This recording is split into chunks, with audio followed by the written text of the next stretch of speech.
In a time long before modern kingdoms and bustling cities, England was a land of wild forests, crumbling castles, and vast unclaimed fields. It was a time of uncertainty and strife, for the land was without a king.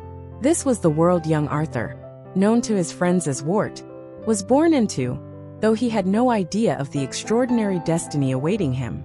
Wart's story begins in the crumbling halls of Sir Ector's manor, a modest castle surrounded by the dense forest of the English countryside. He was an orphan raised by Sir Ector, alongside Sir Ector's son Kay, who was being groomed to be a knight.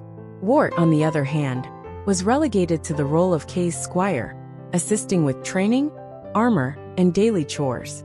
Life wasn't glamorous for Wart, but he was a kind-hearted and curious boy who often dreamed of more.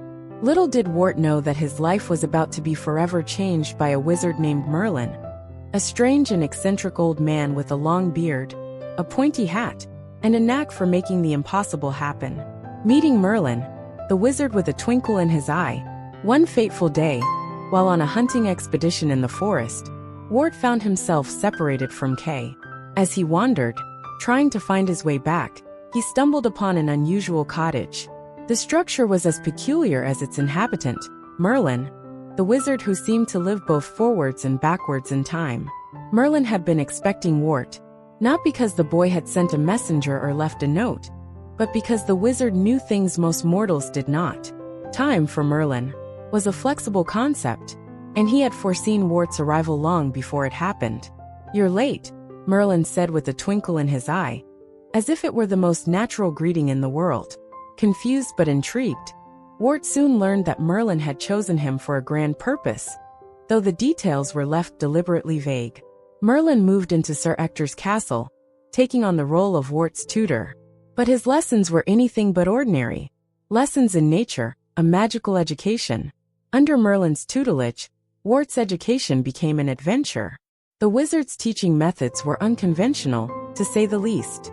Rather than relying on dusty tomes or endless lectures, Merlin used magic to transform Wart into various animals, allowing him to experience the world from entirely new perspectives. The fish. In one of his first transformations, Wart became a fish and swam in the castle moat. As a fish, he learned about the raw power of the pike, a creature that ruled its watery domain through might and aggression. This lesson highlighted the harsh realities of leadership and the dangers of unchecked power. The hawk. In another lesson, Wart became a hawk and was introduced to the rigid hierarchy of a hawk's society. Spending time in the mews, a place where falcons were trained, Wart learned about discipline, order, and the value of trust. The ants. Perhaps the most unsettling transformation was Wart's time as an ant. Inside the ant colony, he experienced a world of relentless conformity and blind obedience, where individuality was erased in favor of collective purpose. This sobering experience taught Wart the importance of free will and the perils of oppressive systems. The owl. Through his transformation into an owl, Wart discovered the beauty of wisdom and the tranquility of the natural world. Merlin's own owl, Archimedes, often served as both a guide and a comic foil, adding a touch of humor to Wart's magical education.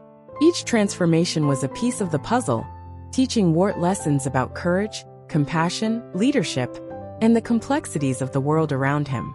Kay's knighting and the journey to London. As Wart grew older, his life began to revolve more around Kay, who was preparing to become a knight. Wart dutifully fulfilled his role as Kay's squire, though he often felt overshadowed by his foster brother's ambitions and Sir Ector's expectations. Despite this, Wart's humility and kindness never wavered. When news arrived that a grand tournament was to be held in London, with knights from across the realm competing for glory, Sir Ector decided that Kay should participate. The family packed their belongings and set off for the bustling city, with Wart carrying Kay's armor and weapons.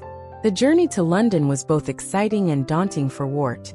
It was his first glimpse of the wider world, and the city itself was a hive of activity, filled with people from all walks of life. The tournament promised not only spectacle, but also the hope of a brighter future for those who proved themselves worthy. The sword in the stone. As the day of the tournament dawned, chaos reigned in the crowded city. Kay, eager to prove himself, realized he had forgotten his sword. Panicking, he sent Wart to retrieve it from their lodgings. Wart, ever the dutiful squire, rushed back, only to find the house locked and the sword unreachable.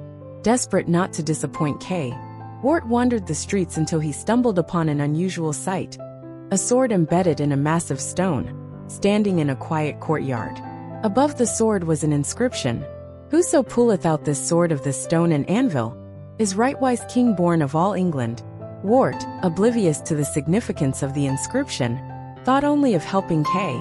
Grasping the hilt, he gave a tug, expecting resistance. To his astonishment, the sword slid out effortlessly, as if it had been waiting for him. The revelation of a king.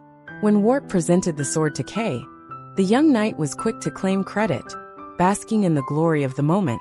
But Sir Ector, noticing the sword's legendary markings, demanded an explanation. When the truth came out that Wart had pulled the sword from the stone, Sir Ector and Kay knelt before him, their previous arrogance replaced by awe and humility. The news spread like wildfire. Crowds gathered to witness Wart's miraculous feat, and Merlin, who had been waiting in the wings, finally revealed the truth. Wart was Arthur, the long-lost heir to the throne of England. Arthur's coronation and the dawn of a new era. Wart's life changed forever as he ascended to the throne, becoming King Arthur. The boy who had once been a humble squire was now the ruler of a fractured kingdom. But Arthur's heart remained unchanged. His experiences, both mundane and magical, had shaped him into a leader of great wisdom, compassion, and humility. With Merlin as his advisor, Arthur embarked on a quest to unite England, creating a realm built on justice and equality.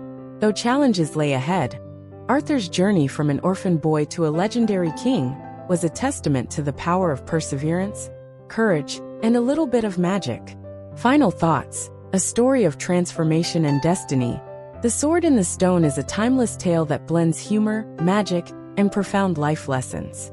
Through Wart's journey, T.H.White explores themes of leadership, morality, and the complexities of human nature. At its heart, it's a story about the transformative power of education, the importance of character over privilege, and the idea that greatness often lies within the most unlikely of heroes. With its rich storytelling, whimsical characters, and enduring wisdom, The Sword in the Stone continues to enchant readers of all ages, reminding us that sometimes, the smallest hands can hold the mightiest of swords. Stay tuned for more enlightening content. Head over to www.mybooksummary.com. Don't forget to subscribe and share the magic with friends, and let's grow together through the power of books and interesting stories.